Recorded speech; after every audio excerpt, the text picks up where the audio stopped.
السلام عليكم ورحمة الله وبركاته. الحمد لله رب العالمين والصلاة والسلام على رسوله الأمين وعلى آله وصحبه أجمعين وعلى من اتبعهم بإحسان إلى يوم الدين أما بعد. ബഹുമാന്യരായ രക്ഷിതാക്കളെ, സഹോദരി സഹോദരന്മാരെ, സംസാരിക്കാൻ തുടങ്ങിയപ്പോൾ ഒരു കൊര വന്നത് ഖൈറായി എന്നാണ് ഇപ്പോൾ തോന്നിയത്. കാരണം ഷബീബ് സലാഹി എല്ലാ വിഷയങ്ങളും പൂർത്തീകരിച്ചു എന്ന് മാത്രമല്ല, ഖുർആനുമായി ബന്ധപ്പെട്ട അത് പഠിക്കേണ്ട കാര്യങ്ങളാണ് ഞാൻ പറയാൻ വിചാരിച്ചിരുന്നത്. അതും ഷബീബ് സലാഹി ഒരു സമാപനം എന്ന നിലക്ക് നമ്മൾ ബോധ്യപ്പെടുത്തിയിട്ടുണ്ട്. നമ്മൾ മുസ്ലിങ്ങളായി ജീവിക്കുക, എങ്കിലേ രക്ഷപ്പെടുകയുള്ളൂ എന്ന് എല്ലാവരും പറയാറുണ്ട്. പക്ഷേ മുസ്ലിങ്ങളായി ജീവിക്കാതെ തന്നെ ഇസ്ലാമിൻ്റെ ആനുകൂല്യം ലഭിക്കണം എന്നിടത്താണ് നമ്മളിപ്പോൾ ഉള്ളത്. പഴയ കാലത്ത് ഉമർ മൗലവി റഹ്മത്തുള്ള പറയാറുണ്ടായിരുന്നു, മുസ്ലിമായി ജീവിക്കൂല്ല, കാഫിറാണ് എന്ന് സമ്മതിക്കൂല്ല എന്നതാണ് പല ആളുകളുടെയും അവസ്ഥ. ഒരു 50 കൊല്ലത്തിലേറെയായി നിങ്ങളുണ്ടോ, ഞാൻ എൻ്റെ കാര്യം പറഞ്ഞത്, വോട്ട് ചെയ്ത് തുടങ്ങിയിട്ടുണ്ട്. 50 കൊല്ലത്തിലേറെയായി വോട്ട് പഞ്ചായത്തും അസംബ്ലിയും പാർലമെൻറ്റൊക്കെ ചെയ്തു തുടങ്ങിയിട്ടുണ്ട്. പക്ഷെ ഇക്കൊല്ലത്തെ ഒരു വോട്ടർ ലിസ്റ്റിനോളം പേടിയും ബേജാറും ഉള്ളൊരു കാലഘട്ടം എൻ്റെ ജീവിതത്തിൽ എനിക്ക് ഓർമ്മയില്ല. ഏകദേശം ഇവിടെ ഇരിക്കുന്ന വയസ്സ് ചെയ്യുന്ന ആളുകൾക്കൊന്നും ഉണ്ടാവില്ല എന്നാണ് എനിക്ക് തോന്നുന്നത്. എന്താണ് അങ്ങനെ നമ്മൾ വന്നത്? സോഷ്യൽ മീഡിയകൾ, മുസ്ലിം കോർഡിനേഷൻ സമിതി കൂടുന്നു, മത സംഘടനകൾ ഒറ്റായിക്കും കൂട്ടായിട്ടും പരസ്പരം ശത്രുക്കളായി അങ്ങോട്ടും ഇങ്ങോട്ടൊക്കെ ഇഷ്ടമില്ലാതെ ജീവിക്കുന്ന സംഘടനകൾ പോലും ഒന്നിച്ചുകൂടി ആലോചിക്കുന്നു, ചിന്തിക്കുന്നു. പാർലമെന്റിലും അസംബ്ലിയിലും വലിയ ബഹളമാകുന്നു. എല്ലാവരും കൂടി വോട്ട് ചെയ്യാനുള്ള ബോധ്യമല്ല, ഏതിനും ഉറപ്പ് തന്നെയാണ്. കാരണം ഈ വോട്ട് ചെയ്യാൻ ഉള്ള ഒരു താല്പര്യം എന്നൊക്കെ പറഞ്ഞാൽ അത് രാഷ്ട്രീയത്തിൻ്റെ വലിയ ജ്വരം തലയിൽ കയറിയവർക്കാണ് അത് വോട്ട് ചെയ്യാൻ വേണ്ടി വെയിലും കൊണ്ട് നിൽക്കല്. പിന്നെ കുറേ ആളുകളൊക്കെ നമ്മൾ തട്ടിപ്പിടിച്ച് ഓട്ടി ജീപ്പും കാറൊക്കെ എടുത്ത് പിടിച്ച് കൊണ്ടുപോയി അങ്ങനെ പോകുന്നവരുണ്ട്.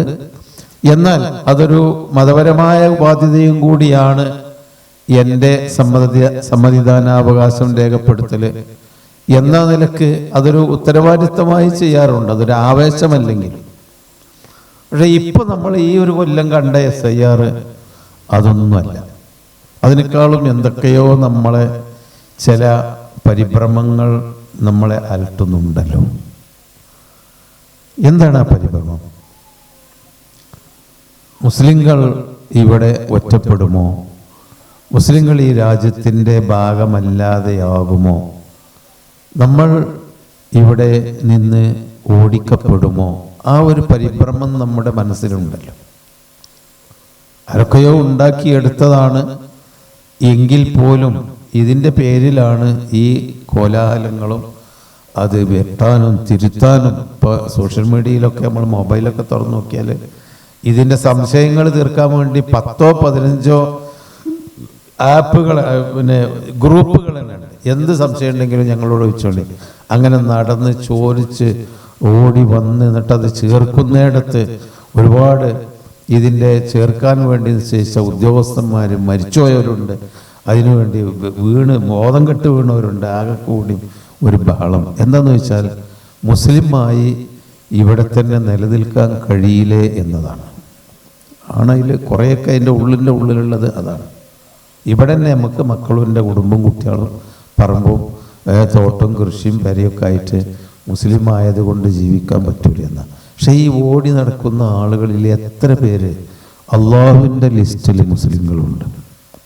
ഞാൻ ഷബീബ് സലാഹി പറഞ്ഞതിൻ്റെ ഒരു ബാക്കി തന്നെയാണ് പറയുന്നത്. പടച്ചവൻ്റെ ലിസ്റ്റിൽ ഞാനിവിടെ മുസ്ലിമായിട്ട് എനിക്ക് ഈ നാട്ടിൽ തന്നെ എനിക്കും എൻ്റെ മക്കൾക്കും ജീവിക്കണം എന്ന് നിർബന്ധം കൊണ്ട് SIR പൂരിപ്പിക്കാനും സംശയിക്കാനും അതിൽ പരിഭ്രമവും ബേജാറും ഒക്കെ ഉണ്ടാകുന്ന ആളുകളുടെ കൂട്ടത്തിൽ അള്ളാൻ്റെ ലിസ്റ്റിൽ എത്ര മുസ്ലിമായ ആളുകളുണ്ട് എന്ന് ചോദിച്ചാൽ എത്ര കുറച്ചേ ഉണ്ടാവുള്ളൂ. കാരണം നിർബന്ധമായും മുസ്ലിമായി തീരേണ്ട ഷഹാദത്ത് കലിമ പോലും വിശ്വാസമില്ലാത്ത ആളുകൾ, അനിവാര്യമായി അറിഞ്ഞിരിക്കേണ്ട ദീനിൻ്റെ കാര്യങ്ങൾ പോലും പഠിക്കാൻ തയ്യാറില്ലാത്ത ആളുകൾ, ഒരു നേരം പോലും പഠിച്ചവൻ്റെ മുമ്പിൽ കുമ്പിടാത്ത ആളുകൾ, സുജൂദും റുക്കോവും ചെയ്യാത്ത മനുഷ്യന്മാർ എന്ന് തുടങ്ങി എത്രയോ ദീനിൽ നിന്ന് അകന്നുപോയ ആളുകൾക്ക് പോലും ഒരു തോന്നല് മുസ്ലിമായി ഇവിടെ ജീവിക്കാൻ കഴിയൂല. അതെന്തൊരു വൈരുദ്ധ്യമാണ്. അപ്പം നമ്മളെ സംബന്ധിച്ചിടത്തോളം നമുക്ക് അങ്ങനെ ഉള്ളിൻ്റെ ഉള്ളിലൊരു ഭയമുണ്ടെങ്കിൽ ആ മുസ്ലിമായി ജീവിച്ചാൽ തന്നെ അള്ളാഹു തആലാന്റെ സഹായം നമുക്ക് കിട്ടും. ആ മുസ്ലിമായി ജീവിക്കണമെങ്കിൽ അതാണ് ബഹുമാന്യനായ നമ്മുടെ ഷബീബ് സലാഹിയോടെ സൂചിപ്പിച്ചത്. നമ്മൾ ദീനിലേക്ക് മടങ്ങണം. നമ്മളെ കുടുംബവും നമ്മളും ദീനിലേക്ക് മടങ്ങണം. പ്രത്യേകിച്ചും അള്ളാഹുവിനെ നമ്മൾ കണ്ടിട്ടില്ല. പക്ഷെ അള്ളാഹുവിൻ്റെ കലാമ് അത് മഖ്ലൂഖല്ല, സൃഷ്ടിയല്ല. ഈ കാണുന്ന ഈ ഭൂമിയും നക്ഷത്രങ്ങളും കടലും കരയും ആകാശവും ഗോളങ്ങളും എല്ലാം അള്ളാഹുവിൻ്റെ മഖ്ലൂക്കുകളിൽ പെട്ടതാണ്, അള്ളാഹുവിൻ്റെ സൃഷ്ടിയാണ്. പക്ഷെ നമ്മളെ മുമ്പിലുള്ള ഈ മുസാഫ്, അതിപ്പോൾ മുസാഫ് മാത്രമല്ല, നമ്മളെ മൊബൈലിലും ഉണ്ട് മുസാഫ്. എൻ്റെ മൊബൈലിൻ്റെ ഉള്ളിലൊക്കെ ഒരു 5-10 തഫ്സീറുകളുണ്ട്. അതിന് പുറമെ എല്ലാ ഭാഷയിലുമുള്ള ഖുർആൻ്റെ പരിഭാഷ ഉണ്ട്. പല തരത്തിലുള്ള വലിയതും ചെറിയതുമായ ഖുർആനും ഇതിൻ്റെ ഉള്ളിലുണ്ട്. നിങ്ങളൊക്കെ മൊബൈലിൻ്റെ ഉള്ളിലുണ്ട്. ഇത് മഖ്ലൂഖല്ല ഈ ഖുർആൻ. ഒരുപക്ഷെ ആ മുസാഫ് അത് മദീനത്തുനിന്നോ മക്കത്തുനിന്നോ അല്ലെങ്കിൽ തിരുവരങ്ങാടിയിൽ നിന്നോ അടിച്ചതായിരിക്കാം. ആ എഴുത്ത് ആരെങ്കിലും അറബിയിൽ എഴുതിയതായിരിക്കാം.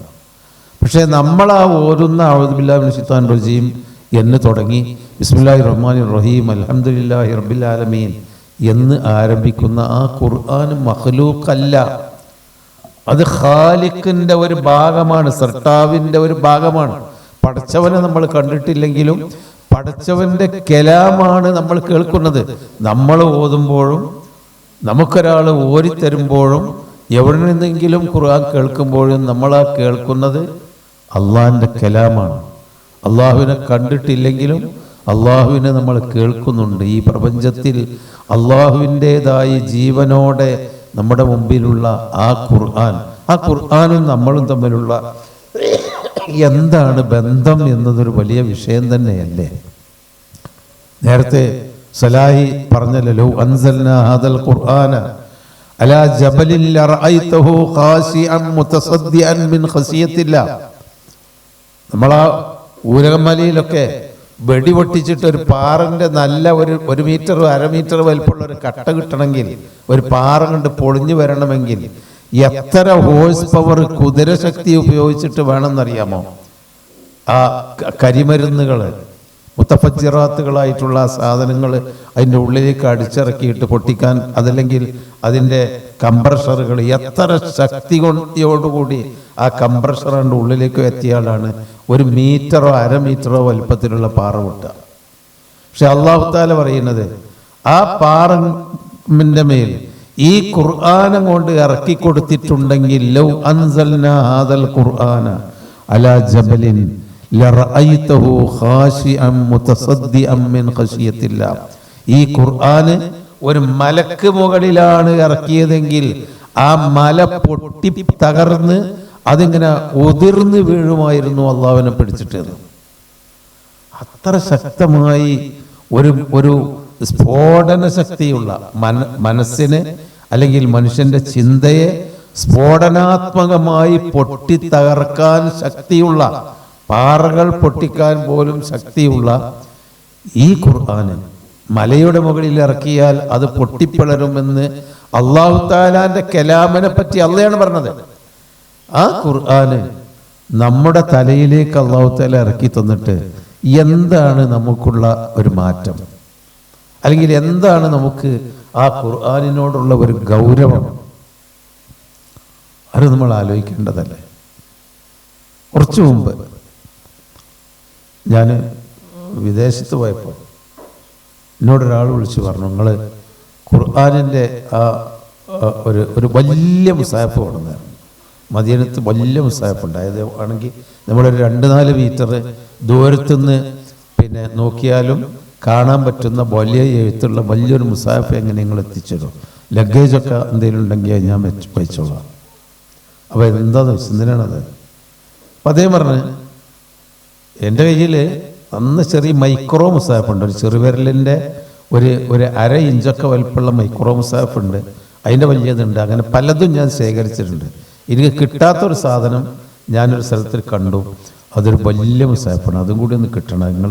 നിങ്ങൾക്ക് അവിടെ നിന്ന് മദീനത്തൊക്കെ പോയാൽ കിട്ടുന്നുണ്ടെങ്കിൽ നിങ്ങളത് സംഘടിപ്പിച്ചിരുന്നു. ഞാൻ ചോദിച്ചു, നിങ്ങൾ ഖുർആൻ ഒരു പ്രാവശ്യം ഓതി നോക്കിയിട്ടുണ്ട് അർത്ഥത്തോടു കൂടി? അല്ല, നമുക്കിങ്ങനെ വെക്കാനാണ്, പെരയിലിങ്ങനെ സുഖമായിട്ട് വെക്കാനാണ്, ഒരു ഷോക്കേസിൽ വെക്കാനാണെന്നപ്പോൾ പറയുന്നതിൻ്റെ അർത്ഥം.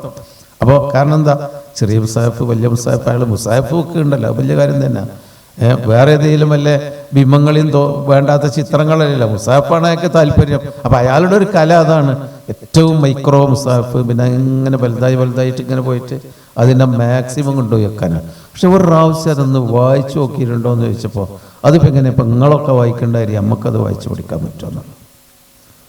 സഹോദരങ്ങളെ, അല്ലാഹു തആല ഖുർആൻ ഇറക്കിക്കൊടുത്തത് ആലിമീങ്ങൾക്കും അത് പഠിക്കുന്ന താലിബുൽ ഇൽമിനും മാത്രമല്ല, മനുഷ്യന്മാർക്ക് എല്ലാവർക്കുമാണ്.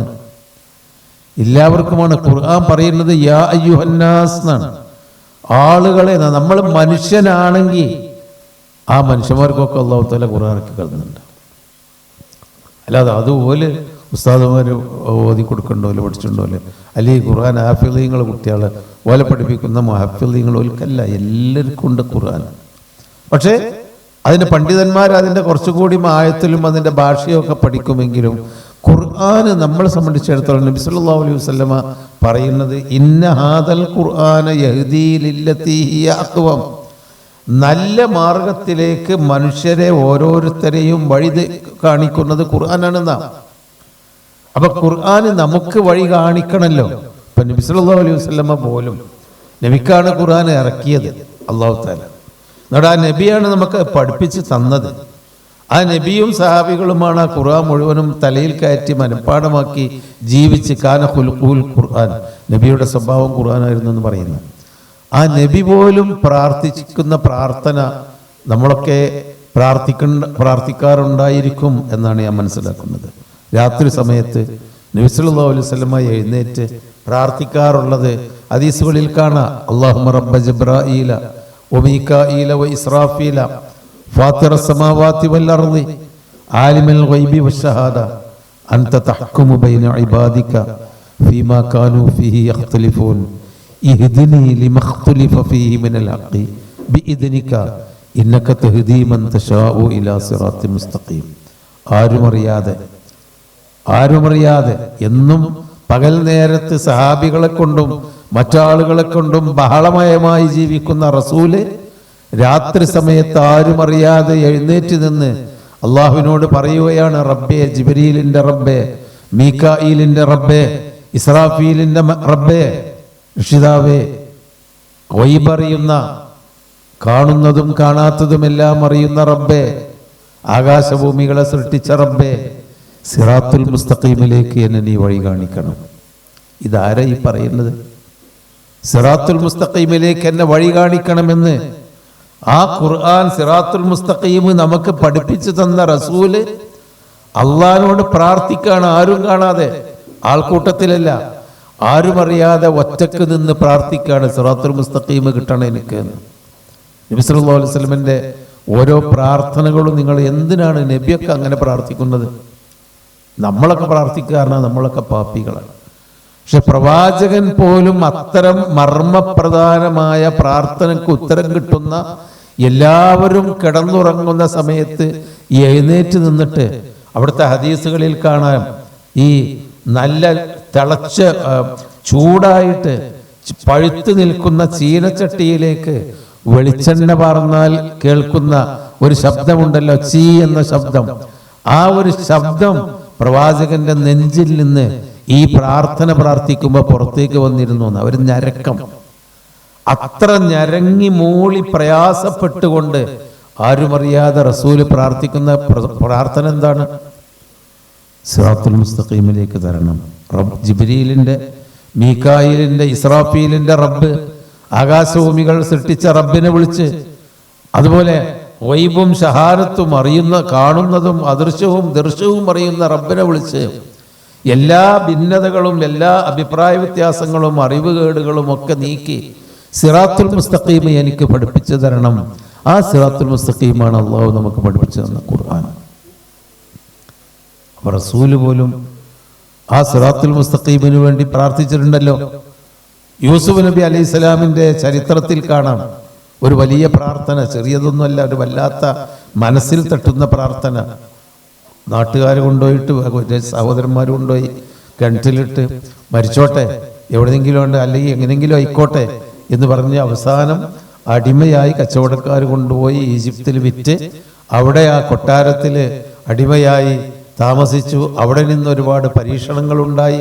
അവിടെ കുറ്റവാളിയായി അവസാനം ജയിലിൽ അടച്ചു. ആ ജയിലിൽ കുറെ കാലം കടന്നിട്ട് അവസാനം ഭാഗ്യത്തിന് രക്ഷപ്പെട്ട് ഈജിപ്തിലെ രാജാവിൻ്റെ കൂടെ ഭരണം കൈയാളുന്ന ഒരവസ്ഥയിലേക്ക് എത്തി. അവസാനം തന്നെ കിണറ്റിൽ കൊണ്ടുപോയി എറിഞ്ഞ സഹോദരന്മാരും ഉമ്മയും ബാപ്പിയും ഒക്കെ ഒന്നിച്ച് സംഗമിക്കുന്ന ഒരു സമയമുണ്ട്. ഒരു വല്ലാത്ത സമയം തന്നെയാണ്. ജീവിതത്തിൽ ഒരിക്കലും മറ്റൊരാൾക്ക് നമുക്ക് കാണാൻ കഴിയില്ല അത്ര വലിയൊരു സംഭവ ബഹുലമായ ജീവിതം. തന്നെ കിണറ്റിലെറിഞ്ഞ, തന്നെ മരിച്ചാലും വേണ്ടില്ല എന്നും പറഞ്ഞ് കിണറ്റിലെറിഞ്ഞ സഹോദരന്മാര് തൻ്റെ അടുക്കൽ വന്ന് ഭക്ഷണത്തിന് യാചിച്ച് അവസാനം ഭക്ഷണം കൊടുത്തയച്ച് ഒടുവിന് യൂസുഫാണ് എന്നറിഞ്ഞപ്പോ ആ കാൽക്കൽ വീണ് കരയാനും പശ്ചാത്തപിക്കാനും പാപമോചനത്തിന് ക്ഷമയോദിക്കാനും വേണ്ടി വന്ന സഹോദരന്മാരും ആ സഹോദരന്മാരുടെ ദുശ്ചെയ്തിയിൽ വേദനിച്ച് കണ്ണ് കലങ്ങി കരഞ്ഞ ഉപ്പയും ഉമ്മയും കുറേ കാലത്തിന് ശേഷം, എത്രയോ വർഷങ്ങൾക്ക് ശേഷം വരികയാണ് യൂസുഫ് നബി അലൈഹി സ്വലാമിൻ്റെ കൊട്ടാരത്തിലേക്ക്. അപ്പോൾ ബാപ്പാനിമ്മാനും അവിടെ സിംഹാസനത്തിൽ കയറ്റിയിരുത്തുകയാണ് ആദരിച്ചുകൊണ്ട്. എന്നിട്ട് യൂസുഫ് നബി അലൈഹി സ്വലാം പ്രാർത്ഥിക്കുന്ന ഒരു പ്രാർത്ഥന ഉണ്ട്. എന്താണ് പ്രാർത്ഥന? റബ്ബി ഖദ് ആതൈതനീ മിനൽ മുൽക്കി വഅല്ലംതനീ മിൻ തഅ്വീലിൽ ഹദീസ് ഫാത്തിറസ് സമാവാതി വൽ അർദ് അൻത വലിയ്യി ഫിദ് ദുനിയാ വൽ ആഖിറ. പടച്ചവനെ, എൻ്റെ റബ്ബേ, നീ എനിക്ക് ഭരണം നൽകി, എനിക്ക് സ്വപ്ന വ്യാഖ്യാനം പഠിപ്പിച്ചു തന്നു നീ. അതുകൊണ്ടാണ് ഈ ഭരണത്തിൽ ഞാൻ എത്താനുള്ള കാരണം. ആകാശങ്ങളെയും ഭൂമിയെയും സൃഷ്ടിച്ച റബ്ബേ, ഈ ലോകത്തും പരലോകത്തും നീയാണ് എൻ്റെ രക്ഷകർത്താവ്, എൻ്റെ ബന്ധു. നിന്നെ കൊണ്ടാണ് ഞാൻ ഇങ്ങനെയും രക്ഷപ്പെട്ടു വന്നത്. അതുകൊണ്ട് പടച്ചോനെ, എനിക്ക് നീ ഒരു കാര്യം ചെയ്തു തരണം. എന്താണ്? തവഫനി മുസ്ലിമൻ, എന്നെ മുസ്ലിമായി മരിപ്പിക്കണം. ഇതൊക്കെ ചെയ്തു തന്ന റബ്ബിനോട് യൂസുഫ് നബി അലൈഹി സ്വലാം പറയുന്നത് മുസ്ലിമായി മരിപ്പിക്കണം എന്നാണ്. മുസ്ലിമായി മരിക്കാൻ എന്താ പാട്? മുസ്ലിമായി ജനിച്ച് റേഷൻ കാർഡിലും സർട്ടിഫിക്കറ്റിലൊക്കെ മുസ്ലിം മാപ്പിള എന്നുണ്ടെങ്കിൽ പിന്നെ നമ്മൾ മുസ്ലിമായിട്ട് തന്നെയല്ലേ മരിക്കുക. പിന്നെ നമ്മൾ ഖബർസ്ഥാനിലേക്ക്, മുസ്ലിം ഖബർസ്ഥാനിലേക്ക് നമുക്കുള്ളൊരു നമ്മളെ കുടുംബത്തിന് ഒരു പ്രത്യേക ഏരിയ ഉണ്ടാവും. ആ ഏരിയക്ക് തന്നെയല്ലേ നമ്മൾ കൊണ്ടുപോകുക. പക്ഷെ അത് യൂസുഫ് നബി അലൈഹി സ്വലാമിന് അത് തോന്നിയിട്ടില്ല. മുസ്ലിമായി മരിപ്പിക്കാൻ വേണ്ടി പിന്നെയും അദ്ദേഹം പ്രാർത്ഥിക്കുകയാണ്. ഖലീലുല്ലാഹ് ഇബ്രാഹിം അലൈഹിസ്സലാം, അള്ളാഹിന്റെ ഖലീലാണ് ഇബ്രാഹിം നബി അലൈഹിസ്സലാം. അള്ളാഹ് ഏറ്റവും ഇഷ്ടപ്പെട്ട അമ്പിയാക്കന്മാരുടെ മില്ലത്തിന്റെ നേതാവാണ് ഇബ്രാഹിം അലൈഹിസ്സലാം. ആ ഇബ്രാഹിം അലൈഹിസ്സലാമും അങ്ങനെ തന്നെയാണ്. വേറെ ത്യാഗങ്ങൾ, അതൊന്നും നിങ്ങൾക്കൊക്കെ അറിയാം. നമ്മളെ നീട്ടിക്കൊണ്ടുവന്ന് ഞാൻ അവസാനിപ്പിക്കുകയാണ് സംസാരം. നമ്മളൊക്കെ വാങ്ങുകൊടുത്ത് യഥാർത്ഥത്തിൽ ജമാഅത്തിന് പള്ളിയിൽ എത്തേണ്ട ആളുകളാണ്. അപ്പോൾ നീട്ടിക്കൊണ്ടുപോണ്ട. ഞാൻ പറയുന്നത്, ആ ഇബ്രാഹിം അലൈഹിസ്സലാം അവസാനം കഅബ ഉണ്ടാക്കാൻ പറഞ്ഞ് അദ്ദേഹം ഒറ്റക്ക് ഉണ്ടാക്കി കഅബ. മകനെ കല്ല് പൊട്ടിച്ച് എടുത്തു തരാൻ വേണ്ടി മകനെ ഏൽപ്പിച്ചു. ആകെ കുറുപ്പും മേസ്തിരിയും ഹെൽപ്പറും ഒക്കെ ബാപ്പി മോനും മാത്രമാണ്. അതിന് കഅബയുണ്ടാക്കി. ആ കഅബാലയം പടുത്തുണ്ടാക്കി കഴിഞ്ഞതിന് ശേഷം അദ്ദേഹവും പ്രാർത്ഥിക്കുന്നത് പടച്ചോനെ മുസ്ലിം ആകണമെന്നാണ്. വഇദ് യർഫഉ ഇബ്രാഹീമുൽ ഖവായിദ മിനൽ ബൈത്തി വഇസ്മാഈലു റബ്ബനാ തഖബ്ബൽ മിന്നാ ഇന്നക അൻതസ് സമീഉൽ അലീം വതുബ് അലൈനാ ഇന്നക അൻതത് തവ്വാബുർ റഹീം റബ്ബനാ വജ്അൽനാ മുസ്ലിമൈനി ലക വമിൻ ദുർരിയ്യതിനാ ഉമ്മത്തൻ മുസ്ലിമത്തൻ ലക വഅരിനാ മനാസികനാ വതുബ് അലൈനാ ഇന്നക അൻതത് തവ്വാബുർ റഹീം. പടച്ചോനെ ഈ കഅബയൊക്കെ പടുത്തുയർത്തിയൊക്കെ ശരിയാ, ഇനി ഞങ്ങളെ മക്കളെ കൂട്ടത്തു നിന്ന് മുസ്ലിങ്ങളെ ഉണ്ടാക്കണം. ആ മുസ്ലിം ഏതാണ് സഹോദരന്മാരെ? യൂസുഫ് നബി അലൈഹി സ്വലാം പ്രാർത്ഥിച്ച മുസ്ലിം, ഇബ്രാഹിം നബി അലൈഹി സ്വലാം പ്രാർത്ഥിച്ച മുസ്ലിം ഏതാണ്? മുസ്ലിം മാപ്പിളയല്ല. അത് അള്ളാഹുവിൻ്റെ ദീനിലേക്ക് മടങ്ങിയ, അള്ളാഹുവിൻ്റെ ദീൻ തലയിലേറ്റിയ, ഹലാവത്തുൽ ഈമാൻ, ഈമാനിൻ്റെ മധുരം നുകർന്ന ആ ഒരു മുസ്ലിമാണ്. ആ മുസ്ലിമായിട്ട് വരാനാണ്, മാറാനാണ്. അതിനുവേണ്ടിയാണ് നബി സിറാത്തുൽ മുസ്തഖീമിനെ പറ്റി ചോദിച്ചത്. നന്ദിയുള്ളവരായി തീരണം എന്ന് നബി അള്ളാഹ് പറഞ്ഞല്ലോ. പടച്ചോനെ, എന്തിനാണ് നബിയെ നിങ്ങൾ കാലുമലൊക്കെ നീര് വന്നുകളോ, നിങ്ങളൊന്ന് ഇരുന്നോളി, അല്ലെങ്കിൽ ഒന്ന് കിടന്നോളി, ഇത്ര നേരം നിന്ന് നിസ്കരിച്ചിട്ട് നീര് വന്നല്ലോ എന്ന് ഭാര്യ ആ കനിവ് കൊണ്ട് റസൂലിനോട് പറഞ്ഞപ്പോ, നന്ദി വേണ്ടേ, ഞാൻ പടച്ചോന്റെ അടുക്കലേക്ക് നന്ദിയുള്ളവനായി പോണ്ടേ, നന്ദി ഉണ്ടാവണമെങ്കിൽ ഞാൻ കുറച്ചൊക്കെ അധ്വാനിക്കണ്ടേ എന്നാണ്. ആ നന്ദിയുള്ള മുസ്ലിം, ആ സിറാത്തുൽ മുസ്തഖീം, ആ സിറാത്തുൽ മുസ്തഖീം നമുക്ക് കിട്ടാൻ വേണ്ടി അള്ളാഹ് അയച്ചു തന്ന, കൊടുത്തയച്ച ആ ഒരു രേഖയാണ് പരിശുദ്ധ ഖുർആൻ. ഒരു കത്ത് വന്നാൽ നമ്മൾ നോക്കും ഇല്ലേ, രാവിലെ എഴുന്നേറ്റ് പല ആളുകളും, നമ്മളൊക്കെ തന്നെയാണ്, രാവിലെ മൊബൈലിൽ നിന്ന് വാട്സപ്പ് നോക്കും, ഇന്നെന്തേ മെസ്സേജ് ഉണ്ടോ, ഇന്നിപ്പോൾ ക്ലാസ്സിൽ ആരാ ലീവുള്ളത്, ഞാനൊക്കെ അതാ നോക്കാം, ക്ലാസ്സിൽ ആരാ ലീവുള്ളത്, അതുണ്ടെങ്കിൽ ആ മറ്റേ ആളെ ക്ലാസ്സിൽ അങ്ങോട്ടും കൊണ്ടൊക്കെ ഏൽപ്പിക്കാനുള്ള സംവിധാനം ഉണ്ടാക്കണം. അല്ലെങ്കിൽ ഇന്ന് വേറെ എന്തെങ്കിലും അത്യാവശ്യം ഉണ്ടോ, വേറെ എന്തെങ്കിലും വന്നിട്ടുണ്ടോ, സംഘടനൻ്റെ വല്ല മെസ്സേജ്, എല്ലാം മെസ്സേജ് നോക്കും. നമുക്ക് അതിനൊരു സമയം കാണണം. ചില ആളുകൾ ഈ മെസ്സേജ് എടുത്തിട്ട് സലാം വേണ്ടിയിട്ട് അസ്സലാം വലൈക്കും വറഹ്മത്തുള്ളാഹി, വലൈക്കും അസ്സലാം വലൈക്കും വറഹ്മത്തുള്ളാഹി, ഇടത്തോട്ടും വലത്തോട്ടും തിരിഞ്ഞിട്ട് നേരെ മൊബൈൽ എടുത്തിട്ട് അത് നോക്കുകയാണ്. കാരണം OTP നോക്കേണ്ട മാതിരി 4 റക്അത്ത് നിസ്കരിച്ചല്ലോ, ഇനി OTP നമ്പർ നോക്കുകയാണ്. പഠിച്ചോൻ സ്വീകരിച്ചോ സ്വീകരിച്ചില്ല. ആ ജാതിയാണ്. ചില ആളുകൾ മിഹ്റാബിൽ ഇരുന്നിട്ട് തന്നെ മൊബൈൽ നോക്കുന്ന ആളുകളുണ്ട്. സ്വഫിൽ ഇരുന്നിട്ട് തന്നെ മൊബൈൽ നോക്കണ്ട, ഒരു അസ്തഗ്ഫിറുല്ലാഹ് പോലും ചെല്ലാതെ. അതല്ല നമ്മൾ വേണ്ടേ, നമ്മൾ മെസ്സേജ് നോക്കണം. നമുക്ക് ആവശ്യമായ വല്ല മരണം, അല്ലെങ്കിൽ നമ്മൾ അത്യാവശ്യം ആരെങ്കിലും വിളിച്ചതോ ഒക്കെ ഉണ്ടാവുമല്ലോ.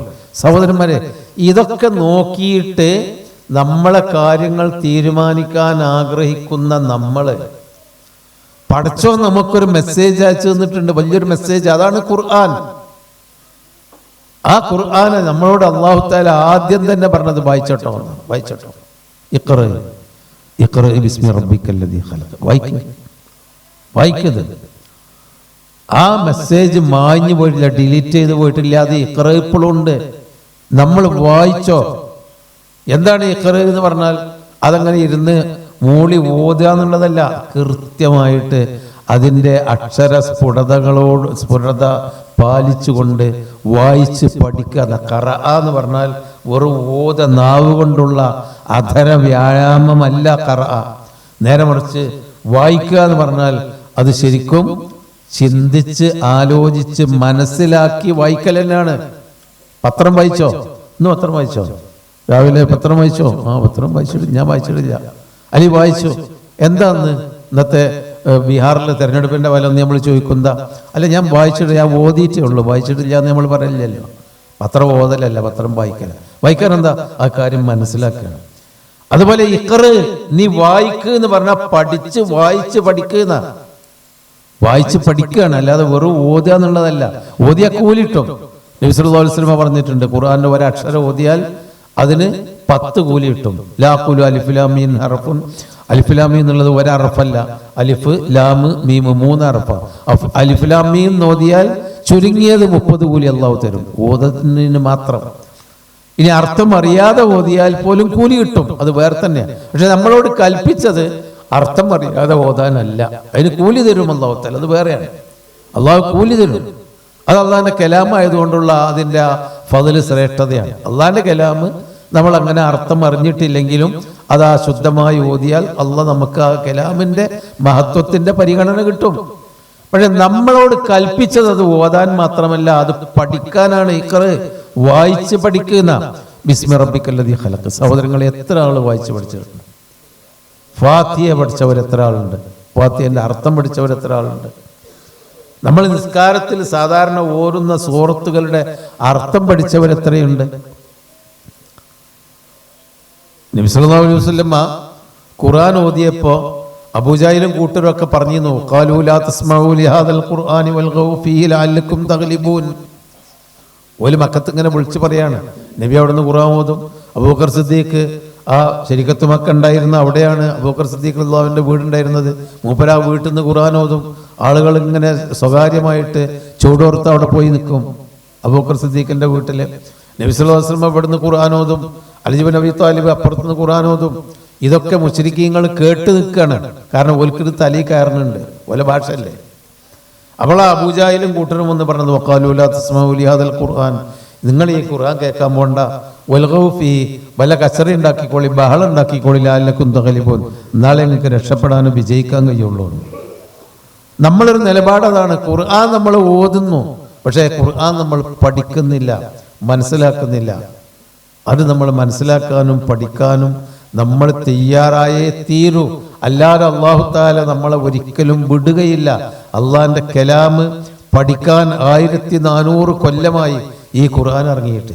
ഈ 1400 കൊല്ലത്തിൻ്റെ ഇടയിൽ അള്ളാഹിന്റെ കലാമ് പഠിക്കാൻ ഈ ഒരു ദിവസം 23/11/2025 വരെയുള്ള ഇവിടെയാണല്ലോ നമ്മൾ എത്തിയത്. ഇന്നുണ്ടായ ഈ സൗകര്യം പോലെ വേറെ ലോകത്ത് ഒരു കാലഘട്ടത്തിലും അമ്പിയാക്കന്മാരുടെ, നബിയുടെ, ഖുലഫാവുകളുടെ, സഹാബത്തിന്റെ, താബിയുകളുടെ, തബഉ താബിയുകളുടെ, അയിമത്തുൽ അർബഅത്തിന്റെ, മുഹദ്ദിസീങ്ങളുടെ, സിഹാബിയുടെ, പണ്ഡിതന്മാരായ ഇമാമുകളുടെ, പിൽക്കാലത്തുള്ള മഹാന്മാരായ ഇമാമുകളുടെ ഒരു കാലഘട്ടത്തിലും ഖുർആൻ പഠിക്കാൻ ഇത്ര വലിയൊരു സൗകര്യമുള്ള ഒരു കാലം ഉണ്ടായിട്ടില്ല. പഠിച്ചോ നമുക്ക് തന്ന വലിയൊരു അനുഗ്രഹമാണിത്. ഇത്ര കാരണം അതിനു മാത്രം ആണിനും പെണ്ണിനും എങ്ങനെയൊക്കെ പഠിക്കണോ, ഏതെല്ലാം രൂപത്തിൽ പഠിക്കണോ കാലം ഉണ്ട്. നമ്മുടെ മുമ്പിൽ തലക്കുമീതെ ഇഖ്റ എന്ന അല്ലാഹു തആലാന്റെ താക്കീതുണ്ട്. വായിച്ച് പഠിക്കണം കേട്ടോ. പക്ഷെ നമ്മൾ വായിച്ചോ?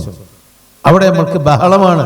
നമുക്ക് വായിക്കാൻ മൊബൈലിൽ മെസ്സേജുകളുണ്ട്, നമുക്ക് വായിക്കാൻ വേറെ പലതുമുണ്ട്. നാട്ടിൽ വായിക്കാനും ഓതാനും കേൾക്കാനൊക്കെ ഒക്കെ നമ്മൾ വായിക്കുന്നുണ്ട്, ഒക്കെ നമ്മൾ വായിക്കുന്നുണ്ട്. എൻ്റെ സുഹൃത്ത് പറഞ്ഞു, ഞാൻ മറ്റേ ഈ ഫോറം തെരഞ്ഞെടുപ്പിൻ്റെ ഫോറം ഞാൻ ഒരു 10 വട്ടം തിരിച്ചു മറിച്ചും വായിച്ചു, തെറ്റാതിരിക്കാൻ വേണ്ടി. അത് എഴുതുമ്പോഴേ തെറ്റാതിരിക്കാൻ വേണ്ടി 10 വട്ടം ഞാൻ വീണ്ടും അങ്ങോട്ടും ഇങ്ങോട്ടും തിരിച്ചും മറിച്ചും വായിച്ചു. എന്നിട്ടാണ് ഞാൻ പൂരിപ്പിക്കാൻ തുടങ്ങിയത്. നമ്മൾ 10 വട്ടം പോയിട്ട് ഒരു വട്ടെങ്കിലും ഖുർആൻ വായിച്ച് ഓതി അതിൻ്റെ ആശയത്തോടു കൂടി ഓതി തീർത്തിട്ടുണ്ട് സഹോദരന്മാരെ. അപ്പം നമ്മൾ ഖുർആൻ പഠിക്കാൻ വരണം, ഖുർആൻ പഠിക്കാൻ മുന്നോട്ട് വരണം. ഇനി ഖുർആൻ ക്ലാസ്സിൽ വരണം, അതിന് പറ്റൂലെങ്കിൽ അതിനുള്ള സംവിധാനങ്ങളോടുകൂടി നമ്മൾ വരണം. ഇനി ഖുർആൻ കൊണ്ടുപോയി വെച്ചാലും വരാം. ഖുർആന് ഞാൻ അവസാനിക്കുന്നു, 2 ജീവികളെ പറ്റി ഖുർആൻ മോശമായ, നമ്മൾ മോശമായി കാണുന്ന 2 ഉപമകൾ ഖുർആൻ പഠിച്ചത്. ഒന്ന് സൂറത്തുൽ ഫുസ്സിലത്തിലും മറ്റൊന്ന് സൂറത്തു അറഫിലും. അതെന്തെന്ന് വെച്ചാൽ, ഖുർആന് നമ്മുടെ മുമ്പിൽ ഇത്രയധികം പഠിക്കാൻ സൗകര്യം ഉണ്ടായിട്ടും അത് മനസ്സിലാക്കാൻ ഖുർആന്റെ കോപ്പിയും പ്രതികളും അതിനുള്ള മനസ്സിലാക്കാനുള്ള ആപ്പുകളും എല്ലാം ഉണ്ടായിട്ടും ഖുർആൻ പഠിക്കാത്ത ആളെപ്പറ്റി അല്ലാഹു തആല പറഞ്ഞത് ഹിമാർ എന്നാണ്. നമ്മളൊരാൾ ഹിമാർ എന്ന് വിളിച്ചാൽ നമ്മൾ ഓനൊരു മാർത്ത് പിടിക്കാതെ ഏതായാലും വിടൂല. അത്യാവശ്യം കഴിവുള്ളവരാണെങ്കിൽ ഇനി മേലിൽ വിളിക്കരുത്, തല്ലാനല്ല, എന്നാലും ഇനി മേലിൽ ആ വിളിക്കരുത്, ഹിമാർ എന്ന് വിളിക്കരുത് കേട്ടോ. അത് മനുഷ്യനെ വിളിക്കേണ്ടതല്ല എന്നാ പറയാം. പക്ഷെ അല്ലാഹു തആല ഹിമാർ എന്ന് ലോകത്ത് ഭൂമിയിൽ മനുഷ്യരെ വിളിച്ചത് ഖുർആന് പഠിക്കാനുള്ള സൗകര്യം ഉണ്ടായിട്ട് പഠിക്കാത്തവരെ പറ്റിയാണ്. ഫമാലക്കും അനിത്തദിക്കറത്തി മൗരിദീൻ കഅന്നഹും ഹുമുറും മുസ്തൻഫിറ ഫറത്ത് മിൻ ഖസ്വറ. എന്താണ് ഈ ഖുർആനും ഉത്ബോധനവും കേട്ടിട്ട് അവരത് തിരിഞ്ഞു നടക്കുന്നത്, അങ്ങോട്ട് പോകാത്തത് എന്താണ്? സിംഹത്തെ കണ്ട് വിരളി പിടിച്ച് ഓടുന്ന ഹിമാറുകളെ പോലെയാണല്ലോ പലരുടെയും സ്വഭാവം. അത് നമ്മളെ പറ്റി മാത്രമല്ല, തൗറാത്ത് കിട്ടിയവരെ പറ്റി പറഞ്ഞിട്ടുണ്ട്. മസലുല്ലദീന ഹുമ്മിലു തൗറാത്ത സുമലം യഹ്മിലുഹ കമസലിൽ ഹിമാരി യഹ്മിലു അസ്ഫാറ. തൗറാത്ത് കൊടുത്തിട്ട് അതാണ് പഠിക്കാനും മനസ്സിലാക്കാനും ജീവിക്കാനും തയ്യാറില്ലാത്തവനെ ഹിമാർ എന്നാണ് അല്ലാഹു തആല വിളിച്ചത്. നിങ്ങൾ ആലോചിച്ചു, അല്ലാഹ് ഭൂമിയിൽ വെച്ച് ഹിമാർ എന്ന് വിളിച്ച ഈ മനുഷ്യൻ നമ്മൾ ഖുർആൻ പഠിക്കാതെ മരിച്ചുപോയാൽ ഈ ഹിമാറിനെ അമ്പിയാക്കളുടെയും ഔലിയാക്കളുടെയും കൂടെ സ്വർഗത്തിൽ കൊണ്ടുപോയിട്ട് അല്ലാഹു തആല കയറ്റിയെടുക്കുമല്ലോ, ഉറപ്പല്ലേ? നമ്മളിരുത്തോ? നമ്മളൊരു ഹിമാർ അവിടെ ഉണ്ടെങ്കിൽ നടക്കേണ്ടി നമ്മളെ പെരിയ കൊണ്ടുപോയി കെട്ടിടുക തിന്നാൻ കൊടുക്കാൻ? ഖുർആൻ പഠിക്കാത്ത ആളുകളെ ഹിമാർ എന്ന് അല്ലാഹു തആല വിളിച്ച ഈ ഹിമാർ മരിച്ചു ചെന്നാൽ പരലോകത്ത് ഒരിക്കലും അമ്പിയാക്കന്മാരുടെ സ്വർഗത്തിലേക്ക് കയറ്റുകയില്ല. ഉലൈകല്ലദീന അൻഅമല്ലാഹു അലൈഹിം മിനൻ നബിയ്യീന വസ്സിദ്ദീഖീന വശുഹദാഇൻ, ആ നിഅമത്ത് കിട്ടിയവരുടെ കൂടെ പെടുത്തൂല. അപ്പം നമ്മൾ ശിഷ്ടകാലത്ത്, ഇനി ഇവിടെ നാണ്ടുള്ള കാലത്ത്, ഇതുവരെ അങ്ങനെ ആയിപ്പോയി, ഇവിടെ നാണ്ടുള്ള കാലത്തെങ്കിലും ഖുർആൻ ഒന്ന് ആദ്യം വേണ്ടത് സൂറത്തുൽ ഫാത്തിഹ, പിന്നെ അതിൻ്റെ അത്യാവശ്യം ഒരു സബ്യാസമൻ്റെ അമ്മാജൂസൊക്കെ ഉള്ള എപ്പോഴും കേൾക്കുന്ന ഓതുന്ന ആയത്തുകൾ, പിന്നെ നമ്മൾ എപ്പോഴും ഓതേണ്ട ആയത്തുൽ കുർസി പോലെയുള്ള ആയത്തുകൾ, ആമന റസൂൽ തുടങ്ങിയിട്ടുള്ള ആയത്തുകൾ, അങ്ങനെ ഒരു എല്ലാം കൂടി അൽ ബഖറ മുതലാണ് തുടങ്ങിയാൽ ചിലപ്പോൾ തീരണമെന്നില്ല. ഇവിടെ നിന്നാണ്ട് ശിഷ്ടകാലത്ത് നമ്മൾ ചെയ്യണം, ഖുർആൻ പഠിക്കണം. ഇനി പഠിച്ചു കഴിഞ്ഞിട്ട് എന്താണെന്ന് വെച്ചാൽ സർട്ടിഫിക്കറ്റ് ഒന്നും നമുക്ക് കിട്ടൂല. പക്ഷെ പഠിച്ചു കഴിഞ്ഞാൽ പഠിച്ചതനുസരിച്ച് ജീവിക്കാത്ത ആളിനെ അല്ലാഹു തആല കെൽബ് എന്ന കുറച്ചും കൂടി അപ്പുറത്തേക്കാണ് വിളിച്ചത്. ഇമാർ ഏതായാലും നമ്മുടെ നാട്ടിലൊന്നും ഇല്ല, പക്ഷെ കെൽബുകളെ കൊണ്ട് നമ്മളാകെ ഇടങ്ങാറായിക്കണോ നാട്ടിൽ. ചെരുപ്പ് കടിച്ചുകൊണ്ടോ ചോദിച്ചും അവിടെ അങ്ങനെ ബുദ്ധിമുട്ടിയിട്ടും കുട്ടികളെ പിന്നാലെ ഓടിയിട്ടൊക്കെ കെൽബുകൾ അല്ലാഹു തആല സൂറത്തു അഅറാഫിൽ കാണാം. ഖുർആൻ പഠിച്ച് മനസ്സിലാക്കി അതനുസരിച്ച് ജീവിക്കാനുള്ള അറിവ് കിട്ടിയിട്ടും ആ അറിവനുസരിച്ച് ജീവിക്കാത്ത വത്തുലു അലൈഹിം നബഅ അല്ലദീ ആതൈനാഹു ആയാതിനാ ഫൻസലഖ മിൻഹാ ഫത്ബഅഹു ശൈത്താൻ ഫകാന മിനൽ ഗാവീൻ എന്ന് തുടങ്ങുന്ന ആയത്തിൽ കാണാം ഫമസലുഹു കമസലിൽ കൽബി.